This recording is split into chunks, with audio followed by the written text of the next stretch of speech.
Don't ignore these homeopathic tips for rainy, cold and cough. ચોમાસું આવે એટલે શરદી, ઉધરસ, તાવ જેવી સમસ્યાઓ સામાન્ય બની જાય છે. પણ મિત્રો ધ્યાન આપો, આ સમસ્યાઓ ગંભીર પરિણામ બનીને આપણા શરીરને ઘણી હેરાન કરી શકે છે. હું ડોક્ટર રવિ પટેલ, એમડી હોમિયોપેથ, ચોમાસાને માનવા માટેની કેટલીક સરળ ટીપ આપું. નંબર 1, ભીંજાઈ ગયા પછી તરત કપડાં બદલો. ભીંજાયેલા કપડાં લાંબા સમય સુધી પહેરવી રાખશો તો ઠંડક છે, જેના લીધે ઝડપથી શરદી થઈ શકે. બીજું, દરરોજ વહેલી સવારે અને સાંજે સ્ટીમ લો. સ્ટીમ લેવાથી માથું, બંધનાક અને ગળાની ખરાશ દૂર થાય છે.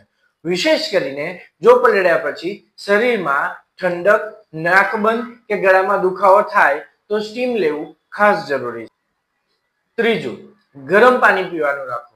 ચોમાસામાં ઠંડુ પાણી અને કોલ્ડ ડ્રિંકથી શરદી થાય છે, જેથી ગરમ પાણી પીવાનું ચાલુ રાખો, જે ગળાને ચેપથી બચાવે છે તથા યુઆરટીઆઈ એટલે કે અપર રેસ્પિરેટરી ટ્રેક ઇન્ફેક્શનથી બચાવે છે. ચોથું, બહારનું ખાવાનું ટાળો. ખોરાક ગરમ લો. ખાસ કરીને પાણીપુરી અને ભજીયા ચોમાસામાં સ્ટ્રીટ ફૂડ ન ખાઓ, જે વરસાદી ભેજથી બેક્ટેરિયા વધે છે. આ ખાવાથી પાચન શક્તિ પર નબળી પડે છે. પાંચમું, ઘર વેન્ટિલેટેડ રાખો. ઘરમાં ભેજથી ફૂગ અને ધૂળ મળીને શ્વાસના રોગો ઊભા થાય છે, જેનાથી દરરોજ ઘર ખુલ્લું રાખો અને હવાને અવરજવર થવા દો. સાથે સાથે સાફ સફાઈ પણ રાખો.